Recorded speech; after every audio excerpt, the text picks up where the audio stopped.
No. Also, Biden was vice president at the time, so doesn't count. But your words the other night was 3 different administrations. You were in the Situation Room and you were briefing them, and then you didn't explain what you briefed them on, which is fine. But I think what Brad's asking is for you to acknowledge that, because it was when he learned of that. That irks you, Brad. Not trying to impress, just stating your fact. Respectfully, Dizzle, I think he's just asking for you to confirm the claim. I don't think anyone suggested that they were somehow intimidated. Yeah, I'm definitely not intimidated by it. I just wanted you to verify with your own words the statements that you made in an earlier room that people had advised me to make. I'm not just giving you your fair chance to provide any clarification, any nuance you wanted to state in regards. And I already responded. I can claim to have met 3 U.S. presidents shook their hands. Have you ever been in the Situation Room? Depends on the situation. No, I've never been in the Situation Room, but I met 3 presidents. I met George Bush Sr. shook his hand, Bush Jr., and Bill Clinton. Did you wash your hands after you shook Clinton's hand? No, I did not. No, I did not. That's funny. What I wanted to ask earlier real quick was to the point of usership on this app. I mean, I don't know. I think Dismal Victoria was done, but when you had, like, so to were the folks that everybody here interacts with off the app in air quotes real life, on the average, when you ask them, even during the pandemic, when they had the captive audience, when they were peaking, if you've asked, hey, I was on this app Clubhouse, pandemic stuff and all that stuff and political stuff, and if you try to describe what the app is, what would you say on the average, 1 out of 10, 7 out of 10, 3 out of 10, 8 out of 10 of your friends or coworkers, people you just talked to, actually even heard of the app, let alone used it? 0 out of 10. Exactly. I'd love to hear more from Dismal about the toxic masculinity that killed this app. Victoria, can you tell us about the toxic masculinity that killed this app? Is that possible? I think it's like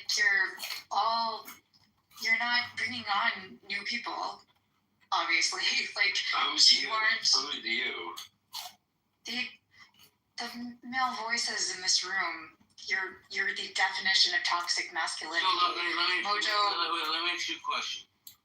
Hold on. If I ask I want to ask you a question. If we had 25 people in the room, they've never been on Clubhouse, who do you think they're going to listen to before you or me? They're definitely not going to listen to you and your batshit crazy theories and you being in the Situation Room 3 times. But I'll open the room and I'll get all 25 of those people to come in. So I guess masculinity is not that toxic. Maybe just to you. Sorry, meeting in the Situation Room 3 times? I didn't say that. I've been in the Situation Room many times. What are you trying to prove? I don't have to prove anything. Every time you speak, you prove it yourself. What were you working for the federal government? What was your role? This is like the problem that I literally highlighted, and you're proving it. It's so brilliant. I don't even have to share anything more. I'm just asking. Victoria, I think it's fair to be critical of the way people may or may not behave on a stage. That's absolutely true, and I would never take that away from you. And I think that even on the stage right now, we could both probably point to the same things and be critical of them, but I don't know if you can attribute that behavior specifically to them being male, even if it was males. So I don't think that you are proving your claim about toxic masculinity by using the current station as an example. I'm not saying that you couldn't.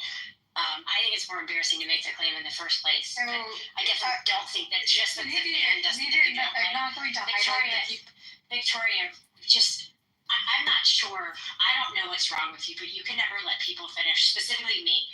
You're going to let me finish, but I want to give you the opportunity to actually defend your statement if you want to, because I don't think it's a good reply to say that this stage is proving you true. So I used to host rooms and discussions, and the reason that I stopped is because there are a lot of these like toxic male characters that showed up. So if we're looking at why did this app decline, I think it's because there wasn't proper or appropriate gatekeeping. So we ended up with a bunch of trolls, and trolls, unfortunately, are not like obviously not going to attract more people to the app. Nobody wants to be on here anymore. Yeah, a lot of people have said this about trolls. I don't think trolls are inherently male. That I would just quibble with you attributing this to men somehow, unless you're trying to say that some kind of internalized toxic masculinity is exhibited by trolls, regardless. May I was here in the beginning of Clubhouse, and so was Victoria and Brad and Mojo. We were the invites, and it was definitely different when it was invite. And when they started opening it up to non-invites, it just became, it kind of got ghetto a bit. Some rooms and some places, you just had really low IQ people. It was a whole different vibe before they opened it up. And I can understand why they wanted to open it up, to increase their numbers that were on the app, so that maybe they want to sell it or so. I mean, they had a substantial financial offer for this app, and they turned it down. I'm sure they regret it now. Well, hold on. Everyone talks about the offer that they got.